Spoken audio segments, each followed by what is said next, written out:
Halo cuan troopers, balik lagi bareng saya Daniel Wiguna, Head of Online Trading dari Sukor Sekuritas. Dan di akhir pekan ini semoga portofolio cuan troopers itu semuanya berada di zona hijau. Karena kalau kita lihat marketnya memang terkoreksi ya. Hari ini terkoreksi 0,61% kalau nggak salah. Bukan 0,60%.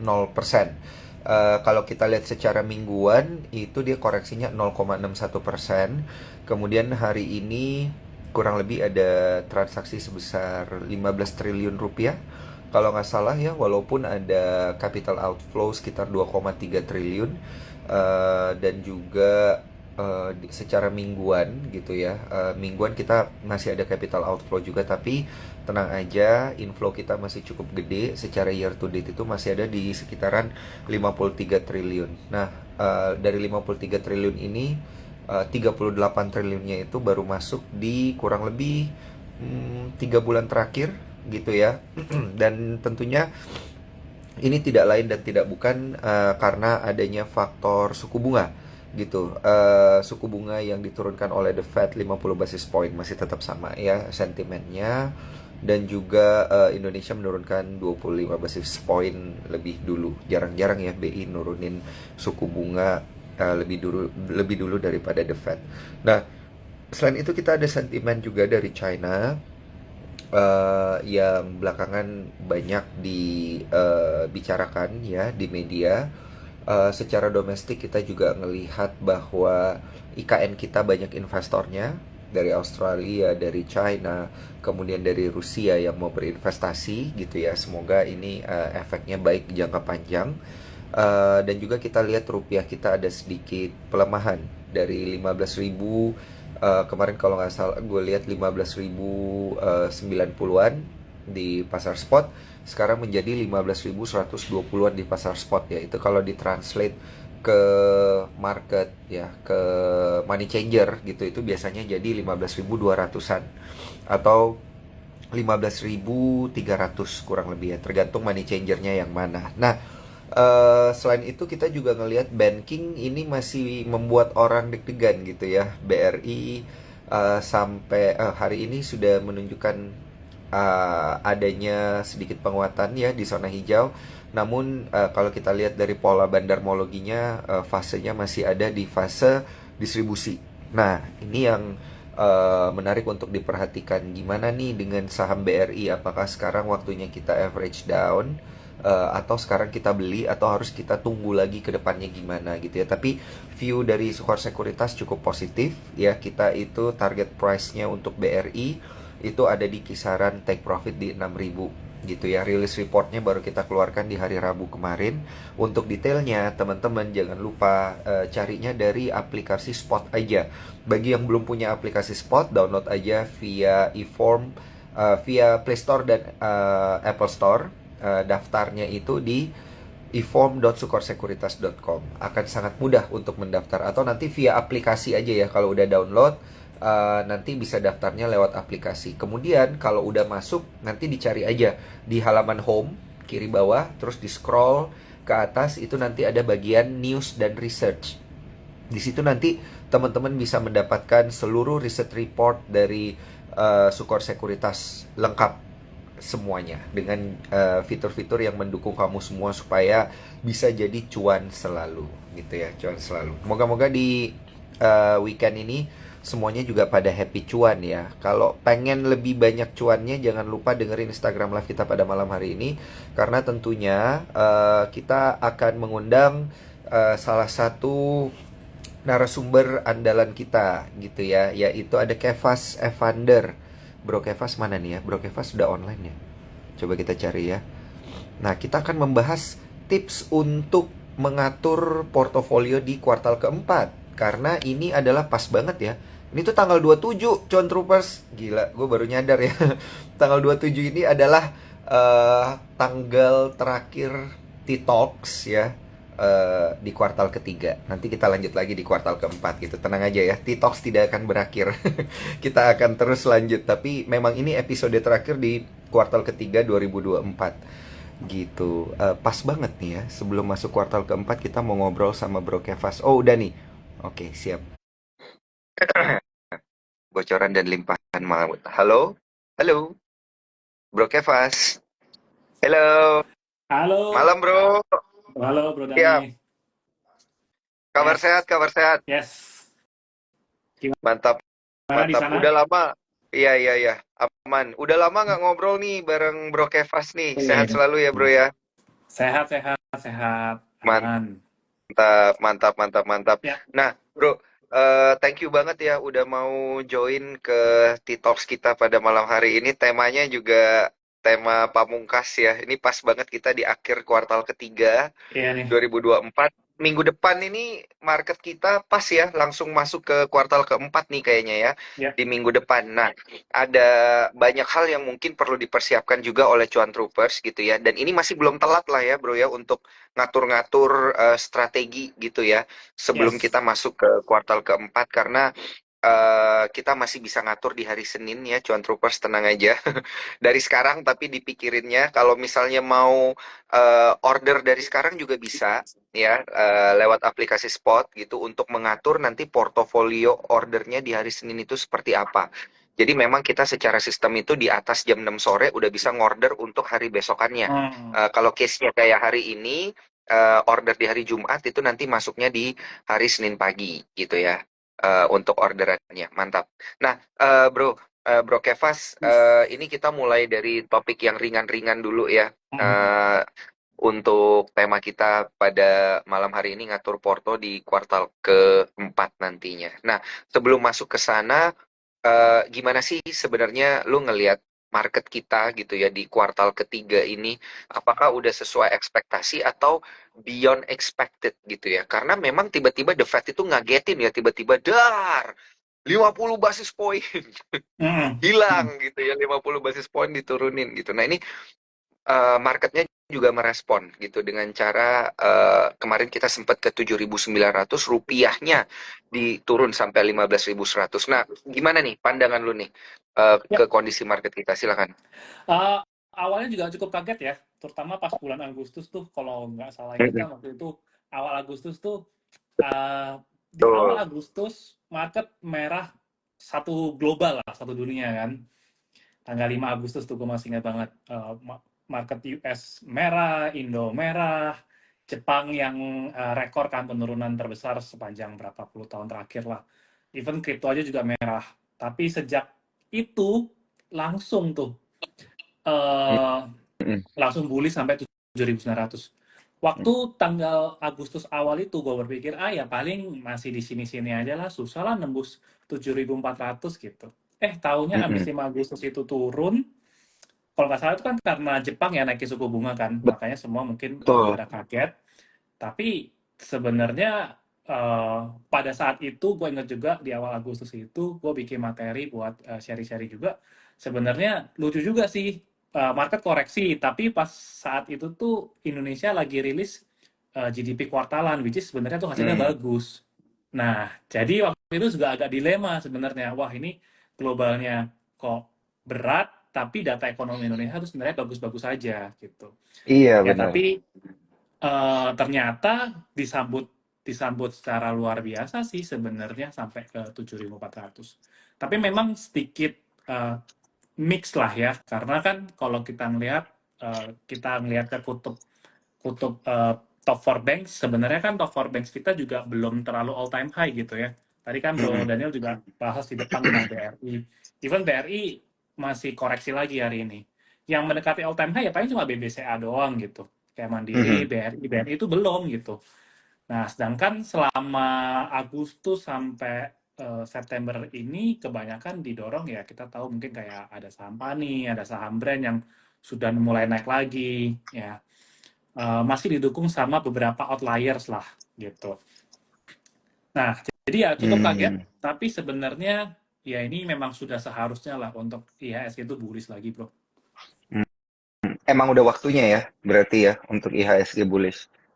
Ya, karena eh, banyak banyak apa ya? Banyak katalis yang bisa ngebuat IHSG itu bullish lah. Gue sih kalau ini kan temanya kita ngatur porto Q4 ya. Kalau gue bilang di Mm. depan sih, kalau bisa seharusnya sudah on position lah gitu. Mm. Jangan Mm. jangan kalau masih punya side cash gitu ya harusnya seenggaknya sudah mulai ambil posisi karena sebenarnya untuk market sendiri sangat mendukung untuk kita tuh makin bullish gitu.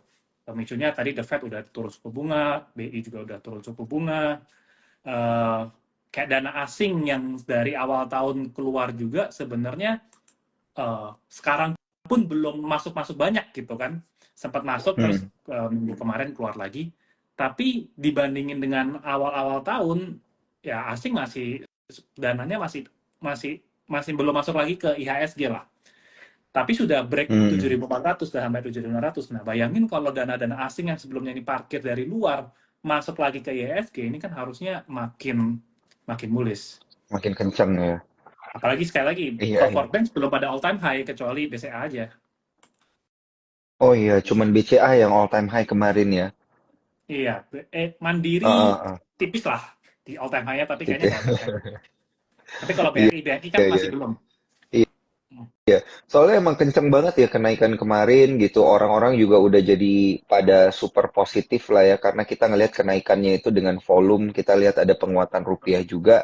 Tapi di akhir-akhir kuartal ketiga tuh tiba-tiba kayak semacam ada something gitu ya yang bikin dia jadi technical correction. Banyak sih yang bilang technical correction gitu ya, tapi kita juga sebenarnya nggak paham ini. Kayak misalnya BRI tiba-tiba koreksi 5% di hari itu. 5,8 habis itu yang paling dalam kayaknya BRI deh. Kemudian ada BNI, Mandiri yang koreksinya nggak terlalu dalam malah BCA gitu, bro. Kalau misalnya lu ngelihat ini bener nggak sih technical correction di akhir-akhir Q3 gitu? Atau sebenarnya gara-gara China nih ya, gara-gara sentimen China atau ada apa nih sebenarnya lu ngelihat nih di at the end of Q3? Gua rasa masih sehat lah, karena kan Mm, mm, mm, mm. KTH-nya 7.900. Sekarang baru koreksi Iya. 3% selama berapa trading days? Ya paling 1,5 minggu lah. Gua rasa sih Heeh. selama dia tidak kembali turun ke bawah 7.400 itu IHSG masih uh, on track position yang bagus lah. Karena Hmm. 7.400 tuh sakral lah buat IHSG. Karena udah mencoba ditembus dari tahun 2022 bahkan. Nggak bisa tembus-tembus 7.400. Ya kan? Baru Iya, kali iya, iya, iya. ini dia tembus di lewat 7.400. Jadi selama masih di bawah 7.000, masih di atas 7.400 sih sebenarnya nggak masalah ya. Kayak kalau teknikal kan ya udah tembus resisten, koreksi sehat dikit lah, kumpulin tenaga nanti naik lagi. Oke, gitu ya. Ya karena ini kan masih di 7.600-an ya. Jadi belum perlu panik kayaknya ya, Bro ya. Enggak lah, nggak Ini perlu ini panik ya. istilahnya, ya ini istilahnya Even diskon. Boleh lah ya ya, diskon. even penurunan di tanggal 5 Agustus yang tadi Mm-mm. gua bilang di depan itu minus 4,3%. Ya. IHSG Oh, satu minggu terakhir baru turun minus 3,1%. Ya sehat lah. Turun sehat. 3% seminggu mah Ha-ha. nggak Ya apa-apa oke lah. lah, iya Oke. oke lah, cincai lah. Ha-ha. Soalnya dari Hmm. kemarin banyak banget yang bilang, waduh ketinggalan nih gua beli BRI, katanya nggak sempet beli BRI, ketinggalan nih gua beli bank ini, beli ini, sekalinya koreksi aja tiba-tiba jadi takut gitu. Padahal sebenarnya dikasih Koreksi diskon, nggak berani dikasih beli, momentum. naik Iya, nyesel. Nggak nggak, beli ya, iya. susah lah. Susah juga ya. Jadi memang dibutuhkan keberanian yang keberaniannya itu didukung oleh perhitungan yang matang juga ya Yes. teman-teman. Nah, kalau masalah hitung-hitungan matang itu teman-teman juga tuh sebenarnya bisa langsung nanya ke Bro Kevas ya lewat Instagram ya Bro ya, bisa ya lewat DM Boleh. ya. Atau mungkin ke komunitasnya Bro Kevas gitu Instagramnya apa Bro? Boleh diinfo ke Cuan Troopers? Langsung aja di Instagram gua pribadi sih biasanya untuk info-info apa komunitas, kelas atau layanan yang lain sih di Instagram gua. Iya, iya, iya. Karena ini kalau Bro Kevas ini gue kenalnya sebagai seorang fundamentalis gitu ya. Jadi memang akan melihat nilai intrinsik dari sahamnya seperti apa, kondisi market indeksnya itu seperti apa gitu ya. Story-story di balik itu juga ya, Bro ya. Pasti, justru itu yang malah harus Iya. dilihat. Karena ya kita Mm-mm. investasi kan harus tahu nih ke depan bakal seperti apa. Ya kita jadi harus cari tahu dulu Iya, nih iya, iya. prospek Heeh, sahamnya gimana gitu. iya. juga kita bakal ngejelasin fundamental di Q4 itu seperti apa. Karena stock pick-nya mungkin ada perbedaan dengan kuartal 3 sendiri. Nah, tapi sebelum kita sampai ke sana ya teman-teman Cuan Troopers, bagi teman-teman yang pengen nanya, jangan lupa langsung aja lewat kolom Q&A gitu ya, yang ada tanda tanya, nanyanya di sana ya. Karena dari tadi ini sorry banget nih Cuan Troopers. Banyak banget pertanyaan yang kelewat-lewat, pertanyaannya bagus-bagus juga. Ini kayaknya banyak fansnya Bro Kevas juga nih yang nanya nih Bro. Iya, jangan lupa ya supaya pertanyaan yang nggak kelewat masukin di kolom Q&A dan juga gue pengen info ke teman-teman sekalian karena ini adalah weekend di akhir kuartal ketiga gue pengen bagi-bagi hadiah berupa buku dari Sukor Sekuritas ya. Wih. Jadi The Art of Investing untuk 3 orang yang beruntung ya, The Art of Investing gitu. Jadi nanti di sana itu akan ada cerita-cerita, banyak cerita-cerita dari para influencer-influencer pasar modal gitu ya, yang bisa kalian coba pelajari gitu ya, dan kemudian mungkin ada beberapa juga yang menceritakan tentang teknik-teknik trading atau investing itu seperti apa gitu. Nah, 3 aja, caranya gampang. Screenshot Instagram live kita pada malam hari ini, tag ke Sukor, tag ke Instagramnya Bro Kevas, tag ke Instagram gue juga. 3 orang aja, 3 orang. Gitu supaya nanti kita akan shortlist gitu ya untuk mencari siapa pemenangnya. Gitu. Oke, Bro Kevas, ini ada banyak yang nanya tentang saham-sahamnya. Ada tadi BRI, BDMN, MDKA, Unilever, EXCL, udah banyak nih. Tapi kita Hmm. mau belajar ininya dulu nih. Kita mau belajar fundamentalnya dulu. Nah, menjelang kuartal keempat, em, di minggu depan, sebenarnya sentimen apa sih yang perlu diantisipasi gitu, Bro? Biasanya di kuartal keempat. Hmm, sebenarnya secara umum aja sih ya, kalau untuk dari makroekonomi, tentu kalau ada penurunan suku bunga lagi itu disambut makin positif lagi ya, makin bullish lagi. Karena secara teori, kalau yang eh, aset yang aman return-nya turun, maka banyak investor akan beralih ke aset yang lebih beresiko, contohnya seperti saham. Nah, jadi ya kita tunggulah kan biasanya itu sebulan atau 2 bulan sekali pasti BI bisa meeting gitu ya. Dan Ya. kelihatannya kan Amerika sendiri juga cukup bisa lumayan agresif nih untuk turunin suku bunganya lagi gitu. Mengingat kondisi ekonomi di Amerika juga udah mulai mulai stabil lah ya untuk membaiknya. Nah, jadi ya Mm-mm. umum pasti suku bunga. Kedua adalah mungkin nanti tuh di akhir Oktober. Akhir Oktober itu pasti sentimennya laporan keuangan Q3. Nah, kalau sebagai seorang fundamentalis, kalau kalau bisa tuh kita one step ahead gitu untuk beli saham kalau bisa sebelum laporan keuangannya keluar. Nah, biasa Mm-mm. kenapa? Karena tujuannya adalah market itu pasti akan euforia ketika laporan keuangannya bagus. Pasti disambut positif. Mm-mm. Nah, sayangnya adalah ketika rilis ya semua orang udah tahu dan semua orang akan bereaksi gitu. Nah, makanya kalau teman-teman mau head start ya, kalau bisa kita bisa analisa nih perusahaan kira-kira mampu nggak ya Q3 tuh labanya bertumbuh gitu. Nah, Mm-mm. jadi kalau teman-teman yakin, teman-teman bisa beli di sebelum Q3-nya keluar gitu. Belinya ya sekarang kalau bisa, kalau teman-teman yakin bahwa Q3-nya naik. Ya tentu untuk memprediksi apakah Q3-nya naik atau enggak ya, itu butuh analisa yang lebih dalam. Kita tahu, oh selama Q3 ini ada kejadian apa ya di perusahaan ini gitu. Atau kita lihat Q1, Q2-nya bisa konsisten naik nih, berarti Q3 harapannya bagus.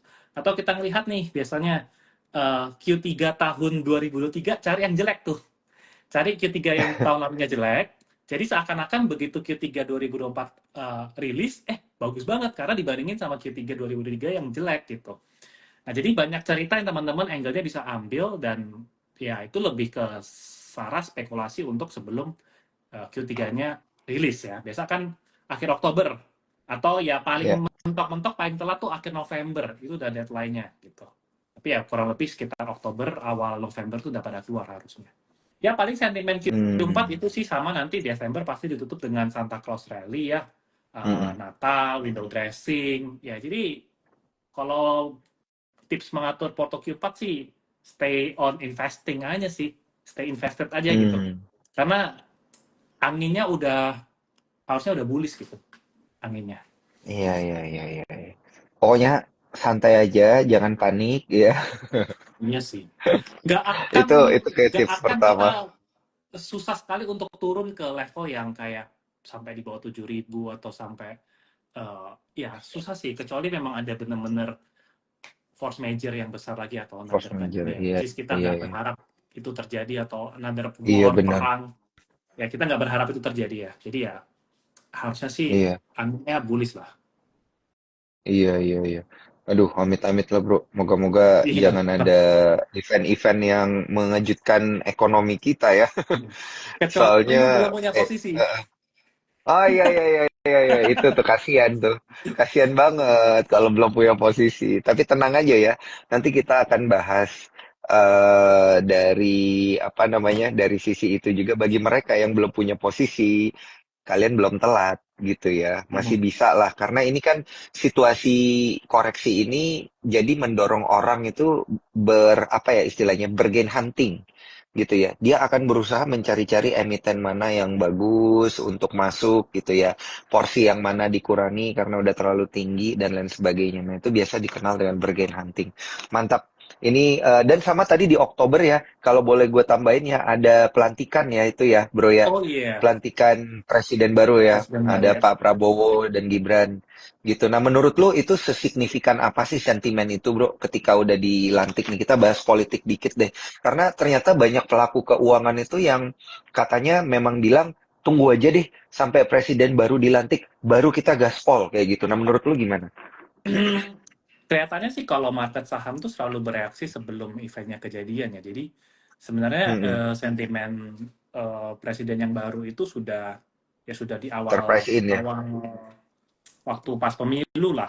Oh, Itu kan sempat oh. IHSG bullish kan sekitar ya aku lupa tuh bulan apa lah awal-awal tahun kan sempat ya Mm-mm. naik tapi nggak naik banyak-banyak Mm-mm. juga sih. Mm-mm.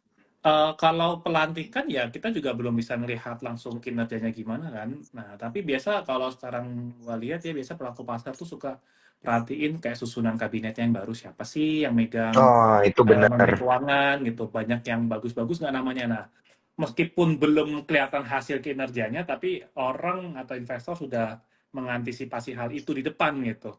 Begitu ada, oh Iya, siapa iya. kabinet yang baru di presiden yang baru, oh ini nama-namanya keren-keren, bagus-bagus.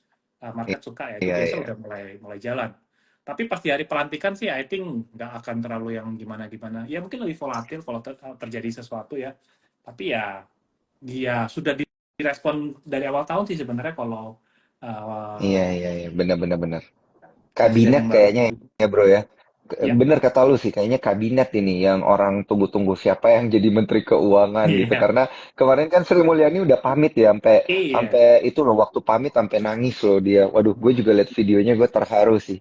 Hebat sih ya beliau bareng Presiden Jokowi 10 tahun ngelewatin pandemi juga gitu. Tapi Iya. gue denger-denger nih ya bro ya, gue denger-denger nih Ibu Sri Mulyani ke depan masih akan bertugas tapi bukan sebagai Menteri Keuangan. Tapi gue nggak mau Wah, bocorin di sini, bro. wah. Kawan-kawan Nanti catet kita ini. ini aja ya. Iya, nanti kita DM-an aja, bro. Gitu ya, nanti gitu. Dia bakal jadi siapa gitu. Tapi yang jelas pasti akan masih tetap mengawal RI gitu ya, supaya kita punya stabilitas ekonomi itu akan masih tetap terjaga. Nah, Bro Kevas, ini gue izin ya ngingetin para cuan troopers lagi, jangan lupa pertanyaannya masukin di kolom question and answer. Ini udah lumayan banyak, akan kita jawab sesaat lagi gitu ya. Tapi sebelum itu, gue pengen ingetin ke seluruh cuan troopers, jangan lupa untuk screenshot Instagram Live kita pada malam hari ini, tag ke Sukor Sekuritas, tag juga ke Bro Kevas Evander, tag juga ke gue supaya gue bisa cari siapa pemenangnya. Ada 3 aja. Ya, maksimal 3 aja pada malam hari ini untuk mendapatkan buku The Art of Investing gitu ya, karangan Sukor Sekuritas gitu. Ini hadiah spesial di akhir kuartal ketiga. Oke, bro, ini pas banget waktunya untuk menjawab pertanyaan-pertanyaan dari para cuan troopers. Gua ngambil satu dulu deh nih yang beneran ada di depan mata gua nih dari Solisido. Kokevas masih hold BSDE kah katanya? Nembak banget nih bro. Nah ya, Sudah enggak sih, udah kata enggak. siapa gitu ya? Oh, udah Udah enggak ya? udah. Itu dia tuh kata siapa bro kayak pas pegang BSDE. Ya dulu gue pernah beli sih BSD. Oh, tapi kan udah bukan untuk long term lah ya, untuk trading kali ya. Ya, karena waktu itu memang murah banget sih BSD, jadi ya tuh udah beli di bawah, udah lama ya, tahun 2021 kalau nggak salah. Waktu Mm-mm. 900-an tuh. Ya, Oh, tapi sekarang kan udah 1.200-an ya. Tapi udah lama sih, iya udah iya. dilepasnya dari akhir tahun 2023 kalau nggak salah. Udah lepas sih. Oh, udah ini ya, maksudnya udah rotation ya bro ya, udah bukan di Ya sana lagi. udah rotasi, ya. Oh, oke oke oke, mantap, sudah terjawab berarti. Tapi kita coba langsung aja sedikit lebih dalam ya, karena kan ini pas banget kebetulan bahas tentang BSDE. Apakah sektor properti itu menjadi sektor yang memang menarik gitu di akhir tahun ini, bro? Secara keseluruhan aja, bro. Ya, salah satu alasan kenapa sektor properti kan manggung ya, Q3 Iya, iya Q3 bener ini. tuh. Manggung itu salah Heeh. satunya ya Ada kenapa penurunan suku naganya bunga ya? sih. Oh, Iya, bukan yang naga gara-gara ada apalagi. naganya ya? Itu luar biasa Boleh namanya nggak? tuh. Boleh nggak? Iya, boleh nggak nanti kita bahas itu, bro ya? Belakangan Boleh. ya, belakangan. Oke, oke. Ah, Ini kalau penonton hmm, nyampe 200 nih langsung kita bahas. Oke, oke. Iya, Gimana gimana karena penurunan suku bunga ya tadi ya properti ya. iya, karena kan properti kan lumayan banyak hutangnya ya, dan kebanyakan saham-saham properti itu hutangnya juga dalam USD. Jadi ketika, bahkan ada satu emiten yang kayak Alam Sutra kan naiknya lumayan banyak tuh. Itu Mm-mm, salah satu mm-mm. sentimennya kan juga karena dia ada penghapusan utang kan yang besar. Jadi eh, begitu suku bunga diturunkan ya sebenarnya ini katalis positif banget buat emiten-emiten yang memang banyak ambil hutang Mm, dalam USD gitu. mm, Karena kan sekarang mm. pembayarannya akan lebih, tanda kutip, lebih murah lah. Karena dia jualan di Iya iya rupiah, iya. ditukerin USD bisa dapat lebih Oke, banyak untuk lebih banyak membayar betul. hutang-hutangnya. Nah, jadi saham properti memang sentimennya pertama itu. Kedua adalah Heeh. juga karena kan memang eh, turun suku bunga ya bunga KPR lebih murah lah. Jadi Iya. memang ya intinya penurunan suku bunga itu memang bagus lah buat properti, makanya begitu kelihatannya udah tanda-tanda mulai akan dituruni, mulai pivot suku bunganya, sebelum pivot itu saham properti kan udah mulai pada jalan duluan gitu. Nah, Mm-mm. Oh kalau gitu. kedepannya suku bunganya terus di-cut ya sebenarnya saham properti I think bisa manggung sih harusnya. Mm-mm. Tapi lu ngelihatnya gimana bro? Apa kenaikan saham properti ini terlalu cepat gitu? Lu nilainya gimana? Terlalu cepat atau ya emang kayak gitu gitu? Atau nanti dia bakal ada koreksi dulu ya, technical correction gitu, terus nanti lanjut lagi atau gimana sih lu ngelihatnya? Technical correction itu pasti ada ya, Mm-mm. hal yang di semua kenaikan saham pasti adalah koreksi yang penting kan koreksinya wajar ya. Eh Mm-mm.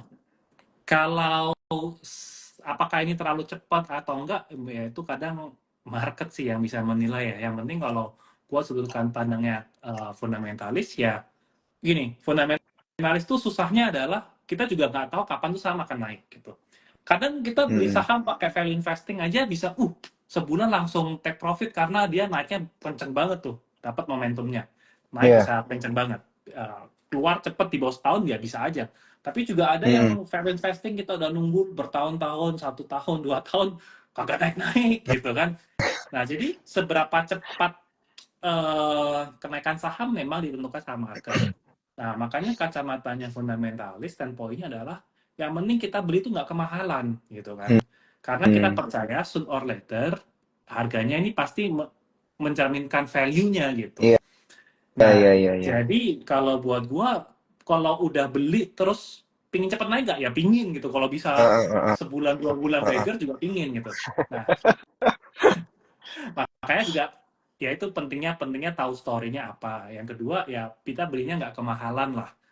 Kalau kuncinya fundamental itu. Nah, kebetulan kalau saham-saham properti itu karena memang sektornya udah cukup tidak manggung dalam jangka waktu yang sangat lama ya. Properti kan nggak mau Iya. manggung. Nah, itu harganya memang cukup bottom-bottom semua lah. Ya kan, Heeh. BSD itu bottom, CTRA bottom, Sumarekon waktu di 500-an juga bottom. Jadi, Mm-mm. ya kalau naiknya cepat ya kita seneng gitu. Tapi Mm-mm. kalau udah naik ya jangan dikejar gitu. Iya, iya, iya, iya, iya, iya, benar-benar. Nyantai lah ya, maksudnya Hmm. kita tetap under consent. Tapi kalau misalnya emang kebetulan ada saham yang mahal, terus dia mahal terus, ya udah gitu ya, itu ya rezeki aja udah gitu. Karena nggak Iya, semua saham tuh bisa kayak gitu, bener kan ya bro ya? betul, betul. Dikiranya, soalnya banyak cuan troopers yang ngira semua saham itu bisa kayak, semua saham Kami. properti bisa kayak si naga itu. Iya, iya, iya. Ya itulah maksudnya ya. Nanti kita undang lagi deh ini siapa naganya untuk Instagram Live ya. Bro Andri lah itu bagiannya. Oke, iya ya sama Bro Andri nanti kita tanyain itu tenang ya. Nah, Bro kasih gua 3 stock pick saham properti deh untuk Q4. Oh, 3 aja oh, pilihan lu. Pilihan lu aja gitu yang apa namanya diproyeksikan itu bisa apa ya stabil gitu ya. Jadi pilihan yang tepat untuk berinvestasi yang kayak gitu-gitu, Bro. I think kalau the blue chipnya ya BSD, Sumarekon, sama Pakuwon ya. I think itu yang Mm, yang mm, yang mm, mm. yang sama Ciputra lah, 4 lah kalau Mm-mm, bisa tambahin itu mm-mm, seenggaknya mulai mm-mm. dari situ dulu. Atau satu Iya, lagi iya. DLD kalau nggak salah. DLD itu Oh, iya, iya, sahamnya iya, Pak iya. Hong Kong. Iya, iya, Itu juga iya. memang sangat under value juga gitu. Mm-mm. Nah, kalau mau yang agak-agak kena sentimen, tapi nggak tahu ya bakal positif atau enggak, itu ya Sumarekon karena dia eh mau IPO-in anak usahanya. Ya, which is kalau anak usahanya IPO kan Oh, wah menarik. dia bakal dapet ekstra duit lah gitu. Ya Oh, kelihatannya berita-beritanya udah mulai keluar sih mau mau IPO-in anak usahanya gitu. Nah, mantap, mantap. Ternyata ini gue juga baru tahu nih, Bro, ada sentimen kayak gitu ya. Anak usaha iya, Sumarekon ya mau IPO ya. iya siapa ya namanya lupa juga gua, tapi ada sih Heeh, kemarin berita. mantap, mantap. Oke deh, kalau gitu gue yang tanya ini ya, karena kayaknya banyak yang penasaran tentang Pani deh, Bro. Pani tuh Gua gua tidak punya posisi dan tidak gimana? tahu apa yang terjadi. Jadi Iya, ya, disclaimer on ya, disclaimer on, Sean Troopers, disclaimer on. Kita pengen tahu nih pendapatnya gimana gitu, karena udah 11.000 loh.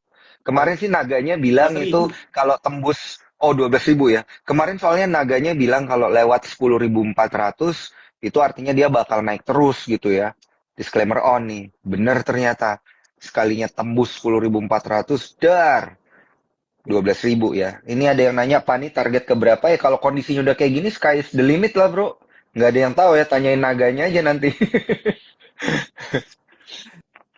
Gitu. Kalau Ya, pandangan lu gimana, bro, Kevas? eh gini gini. Secara Iya, secara perusahaan itu memang bagus lah. Ya kalau teman-teman mampir ke Jakarta atau mungkin teman-teman orang Jakarta pasti pernah lah kita main ke PIK kan. Jadi ya PIK 2 memang iya. sebesar itu gitu, sebesar itu dan ya bagus gitu, bagus. Jadi memang karena ini perusahaan kan boleh dibilang ini perusahaan kosong awalnya gitu kan, ya tiba-tiba disuntik kan isu dan segala macam. Jadi memang kalau memang teman-teman tahu story-nya itu adalah Pani berubah jadi PIK 2 itu sebenarnya memang peluang banget. Eh tapi apakah harga sekarang udah mahal murah? Jujur gue tidak punya expertise untuk menilai hal itu karena gue belum Mm-mm. mendalami seberapa besar nilai-nilai asetnya gitu. Cuma ya benar kalau secara teknikal ya sky is the limit lah untuk Pani ini ya. Nah, kapan turunnya ya nggak ada yang tahu juga. Ya kalau demand-nya masih kuat ya masih bisa naik. Kalau teman-teman pada sepakat mau take profit sekarang juga bisa aja turun semua gitu kan. Tapi gue tidak punya posisi, jadi gue tidak bisa banyak. Dan gue nggak pernah pelajari secara dalam sih tentang saham Iya, Pani. iya, iya. Iya. Meskipun Mm-mm. tadi Bro Mm-mm. Daniel udah kayaknya mancing-mancing, wah kita bahas naganya. Tapi gue tidak punya expertise yang banyak tentang saham satu ini. Iya, iya, iya. Siap, siap, siap. Kalau gitu nanti kita tanya aja sama ininya lah. Ya, Sama naganya. Ini gue lagi WA sih, tapi belum dibales gitu. Nanti aja bro, itu kita skip dulu ya. Kita skip dulu, kita lompat dari properti ke ini deh, kita balik back to basic dulu ya. Di Q4 itu, ini ada yang menarik juga nih. Apa kita ke brand dulu ya bro? Gimana menurut lo? brand ya Tadi sih gue mau kelihatannya ke perbankan. eh, Perbankan dulu apa brand nih bro? Ada yang nih, Brand dulu Jodeh lah, nih nanggung. bilang, brand, hahaha, oke oke oke, nanggung ya. Brand gimana nih bro? Brand itu ya, ini kelihatannya kan kemarin waktu waktu yang masuk FCA, ARB Iya kan iya iya. gede-gede tuh, Wah ya 12.000 sampai 40% bro. ya, 2 hari berturut-turut. iya sampai pokoknya dari all time high turun tuh kan 50%, 12.000 ke 6.000. Tiba-tiba kan Oh rebound iya lagi iya kan iya kenceng iya. kan, Iya iya iya. bisa Iya. balik 10.000.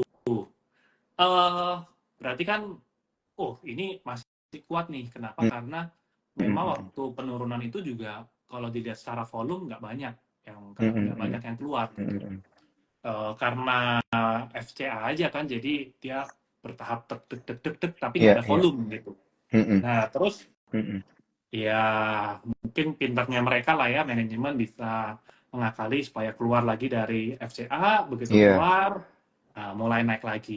Karena kan Mm, memang kelihatannya kan memang targetnya adalah bisa masuk indeks FTSE yang kemudian ya sebenarnya bukan aja mm. kalau masuk ke FTSE kan yang beli ya asing gitu kan. Asing Mau betul. di Mm, berapapun harganya mereka udah nggak lihat lagi yang namanya valuasi mahal murah iya. teknikal support resistance nggak ada. Yang penting oh masuk indeks ya harus dibeli gitu karena Mm, supaya mm. mencerminkan kinerjanya nggak jauh beda dengan indeks lah. Kan konsepnya Iya gitu iya kalau iya. masuk indeks. Nah, Mm, tapi mm, kan mm, mm, mm. sekarang dikeluarin lagi dari indeks FTSE kan. Nah, cuma yang membuat ini beda adalah volumenya besar banget. Waktu Mm, mm. penurunan kemarin itu di tanggal yang 24 September tuh yang buang lumayan banyak. Even asing itu dari buang sekitar 1 triliunan lebih kan net net apa Mm, outflow-nya gitu. Ya 1 triliun dibandingin market cap-nya memang kelihatannya kecil ya, tapi untuk kali ini volumenya besar lah. mm, Nah, mm. jadi eh, bisa aja beda cerita karena penurunan ini ceritanya beda sama kayak pas penurunan pas dia masuk FCA yang nggak ada volume. Ya, cuma kalau yang sekarang nih kok kelihatannya volumenya agak tebel ya. Jadi ya Mm, eh, mungkin teman-teman mm. harus lebih bijak lah kalau mau tetap mau trading ya nggak masalah. Yang penting kalau teman-teman Mm, trading mm. batasi cut loss-nya kalau sampai cut loss. Sedangkan kalau dari segi fundamental ya cukup sulit ya untuk kita Iya masuk ke saham yang seperti iya BRI iya ini benar. karena secara valuasi memang sudah nggak masuk akal lah. Iya betul. Ya, iya. Untuk Ah, fundamentalis juga PBV-nya susah untuk masuk. bener, bener bro. PBV-nya udah tinggi, PR-nya juga begitu ya. Jadi agak susah dilihat dari fundamental, dilihat dari teknikal juga kayaknya gerakannya liar banget gitu. Kayaknya orang harus nungguin berita-beritanya aja kali ya bro ya.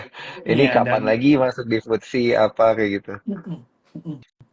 ya kan memang kan Iya iya iya. 90% lebih barangnya di tangan sama sama grupnya mereka sendiri lah. Jadi memang yang Sama grupnya di-return pun mereka sendiri betul. juga sedikit ya. Dengan supply ada di tangan mereka, memang sebenarnya saham tuh bisa lebih cepat naik, lebih cepat turun Mm-mm, juga gitu. mm-mm, Jadi ya mm-mm. eh, ya akan volatil lah pasti ke Iya. depannya. Nah, ini masih di kisaran brand ya, tapi kita coba naik sedikit ngelihat dari sisi sektoral gitu. Kita kan lihat ada beberapa emiten-emiten yang berkaitan dengan komoditi itu juga naik ya, luar biasa. Kayak misalnya kita lihat ada Toba, ini banyak banget nih orang yang apa namanya mention Toba selain Oh iya. komoditi-komoditi yang terkait. Nah, yang terkait dengan apa namanya emiten-emiten yang terkait dengan Prayogo gitu ya kan memang banyak yang komoditi juga. Tapi kalau gue sih ngelihat dari sisi general ya secara keseluruhan ya bro ya, itu tuh komoditi juga ikut merespon positif ya, banyak yang menguat ya, baik yang batu bara, minyak gitu. Nah ini secara umum apa sih yang mempengaruhi dia gitu bro? Eh, untuk harga komoditas tuh salah satunya karena tadi China ya kan mulai Heeh, ekonominya mulai bergairah lagi. Tadi Bro Daniel juga didengarkan iya, bilang PBOC-nya menurunkan tingkat suku bunganya juga heeh, tingkat suku gitu. bunga betul. Artinya kan China juga ingin menggenjot lagi ekonominya lah. Iya, Dan China meskipun dia penghasil beberapa komoditas terbesar juga seperti batu bara mereka juga besar, tapi mereka juga karena banyak industri ya, jadi dia import import komoditas itu juga cukup banyak gitu. minyak, batu Mm-mm. bara, nikel, dan segala macam juga importnya mereka besar. Meskipun mereka tetap net eksportir, tapi tetap importnya angkanya besar. Nah, tentu ketika ekonomi China bangkit, ya salah satunya misal batu bara. Ya kan, itu batu bara pasti akan eh, menggeliat lagi, karena konsumsi batu bara Mm-mm. China tuh Mm-mm. sebesar itu gitu. Iya. Nah, kemudian untuk minyak itu karena kalau minyak tuh lebih banyak dipengaruhi sama supply supply Mm-mm. apa OPEC ya. Mm-mm. Terakhir itu kalau gua nggak salah baca mereka masih eh, masih membatasi jumlah produksi gitu. Nah, kalau membatasi jumlah produksi artinya harganya Mm-mm. bisa naik gitu kan karena suplainya sedikit. Iya. Untuk emas ya karena suku bunga turun itu bagus buat emas, terus kemudian ya ketidakstabilan ekonomi emas juga Iya. all time high terus gitu. Jadi Jadi bakal overall memang ketahan di atas bagus. 2.500 ya, kalau I emas think ya. so. I Heeh. think gua sih memfavoritkan emas sih dari akhir tahun memang gua favorit emas. Iya, iya, iya. Jadi Wah, harusnya ya gila. bagus Itu lah. sedep, sedep banget sih ya dari akhir tahun. Dari 2.000 jadi 2.600 bro. Iya, Gila. iya. Masih ma- masih Keren menarik lah. banget. Iya, iya, iya. Masih ada potensi untuk kenaikan ya kalau emas ya berarti lu ngelihat.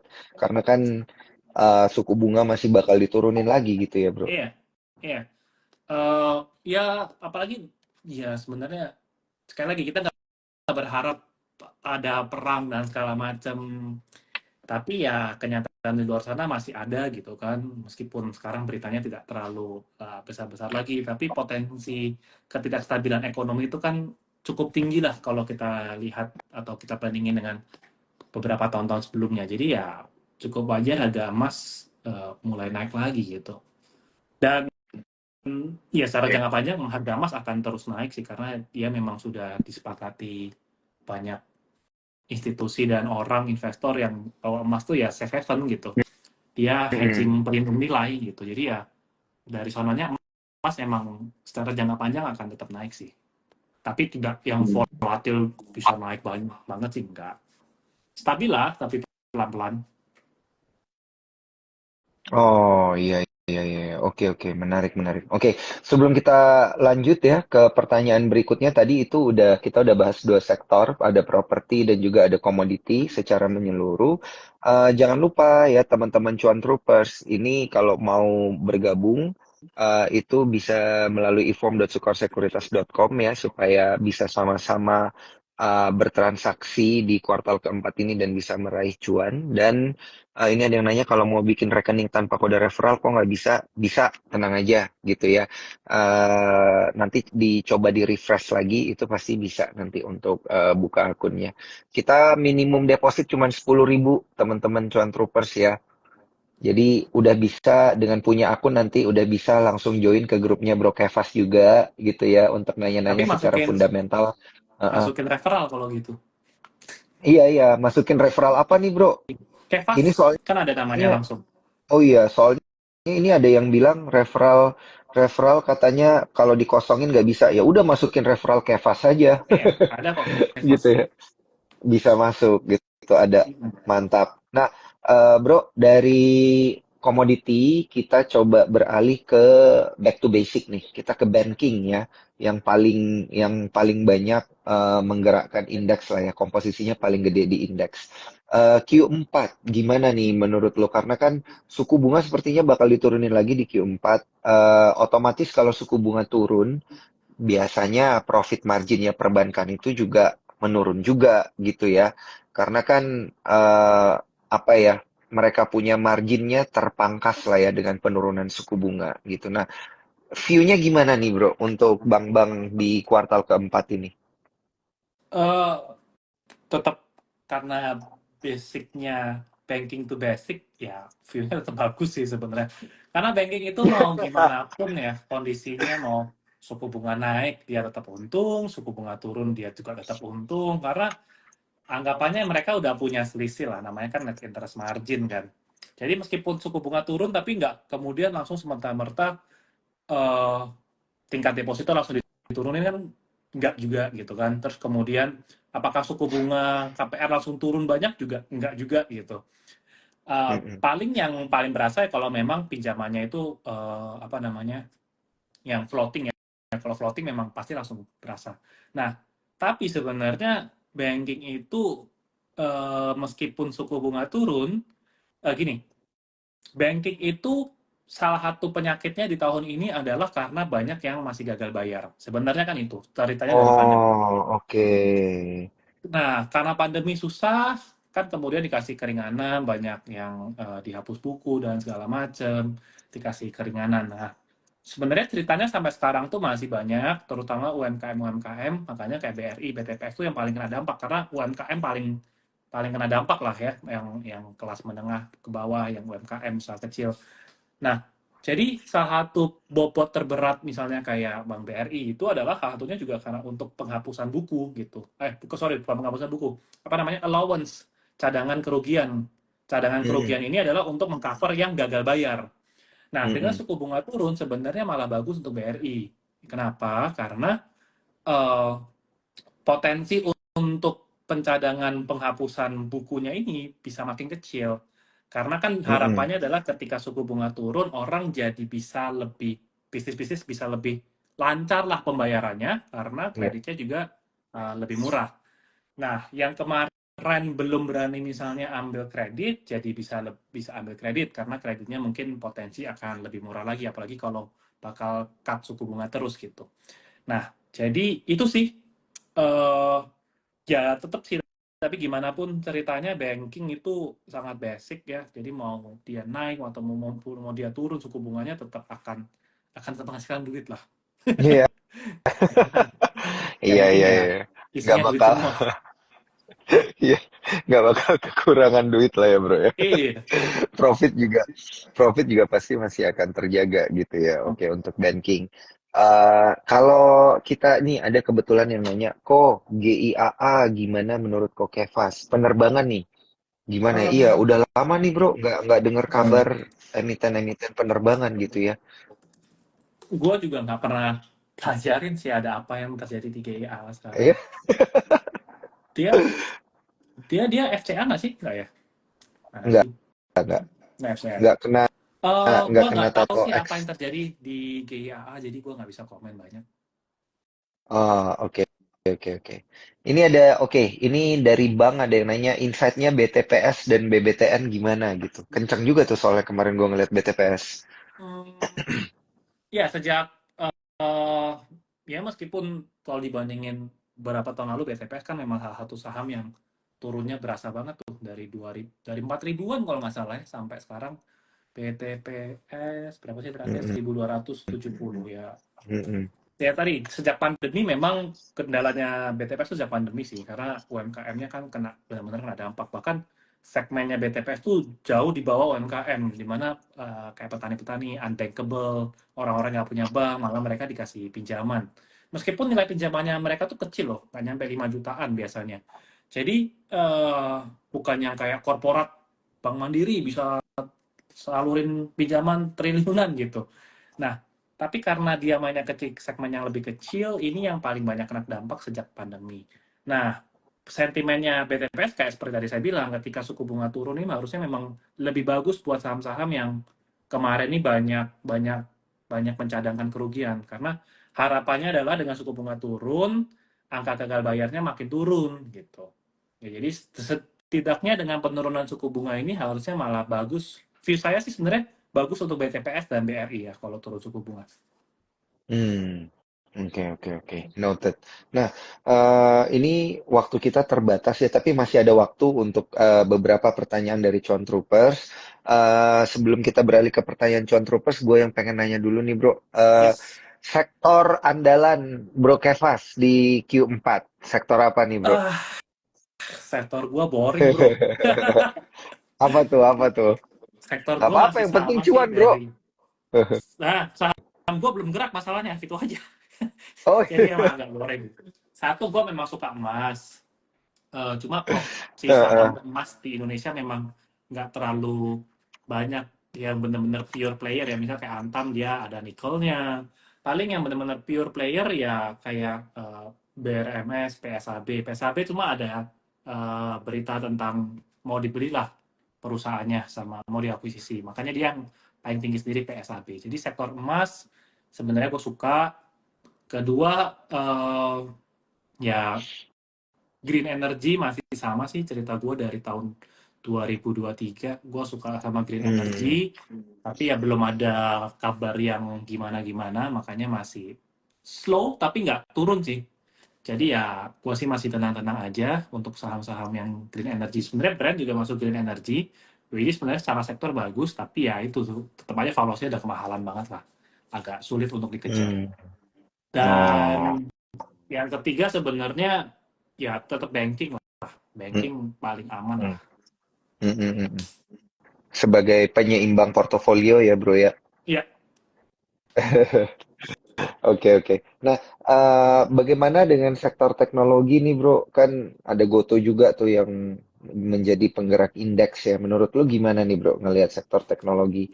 Ada MTech juga gitu ya, Bukalapak gitu. Gimana sih emiten-emiten yang kayak gini ke depannya?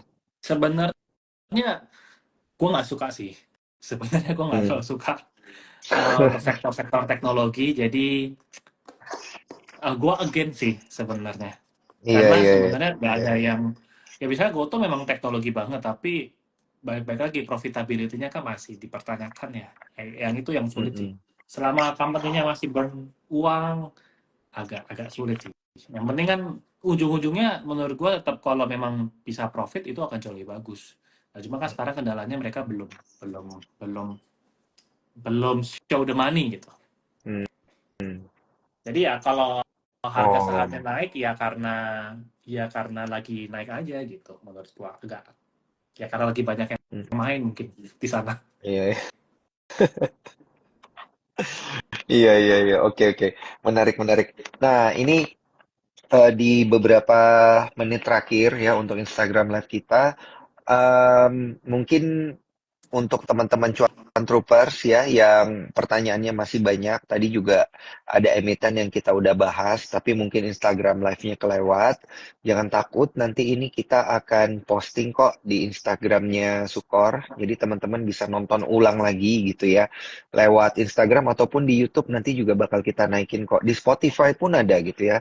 Kalau teman-teman sambil naik motor mau dengerin itu bisa cari aja Sukor Sekuritas di YouTube dan juga di Spotify bisa dengerin ulang gitu. Nah, dan bagi kamu yang ingin bertanya langsung secara khusus ya ke Bro Kevas dan pengen join ke grupnya Bro Kevas, jangan lupa daftarnya di ifom.scoresecuritas.com. Referralnya cari aja namanya Kevas gitu. Terus langsung DM gitu ya Ya, ke Bro Kevas untuk join ke grupnya gitu, nanya-nanya tentang fundamental. Nah, terakhir nih Bro Kevas, tipsnya nih kita coba ulang lagi ya, recap dikit nih. Pertanyaan terakhirnya adalah eh, tips untuk mengatur porto di kuartal keempat ini sebaiknya gimana? Yang pertama kan tadi adalah jangan panik, jangan takut ya, kondisi marketnya aman, kita masih di atas 7.400 tuh, level support kuat lah gitu. Nah, tips yang lainnya seperti apa nih kok? kalau belum punya posisi cari posisi sih. Karena Cari seharusnya posisi. menatap 2024 akhir 2000 bulan bulan paling enak untuk menikmatin bullish moment ya sebenarnya Oktober, November, Desember, Januari, Februari, Maret dah. Hmm, Itu udah bulan-bulan enak lah sampai Q1. Makanya kalau belum punya posisi sayang sih. Harusnya sudah ambil posisi. Jadi ambil tips posisi. ngatur porto di Q4 masukin duit ke saham. Mantap. Masukin duit, pilih emiten yang tepat juga ya. Jangan lupa lakukan PR fundamental dan teknikal ya tentunya ya. Kalau fundamental carinya Bro Kevas gitu ya. Nanti Ya, bisa diajarin langsung sama Bro Kevas gitu. Nah, kalau gitu waktu kita ini udah habis, Bro Kevas. Thank you banget ya. atas waktunya ya, tips-tipsnya Thank dan you Bro juga Daniel juga. emiten-emiten penjelasan-penjelasannya juga. Thank you juga buat Cuan Troopers yang sudah menyaksikan. Bagi kalian yang ingin mendapatkan buku The Art of Investing, jangan lupa ya, screenshot Instagram Live kita pada malam hari ini, tag ke Sukor Sekuritas, tag juga ke Bro Kevas, tag juga ke gua gitu ya. 3 orang terpilih nanti akan mendapatkan buku The Art of Investing. Untuk itu, thank you Bro Kevas, Cuan Thank Troopers. you. Sampai jumpa ya Bro ya. Sampai Sampai jumpa jumpa di teman-teman. Instagram Live di lain kesempatan. Thank you, Yes. bye-bye. Thank you semuanya. Thank you Bro Daniel. See you.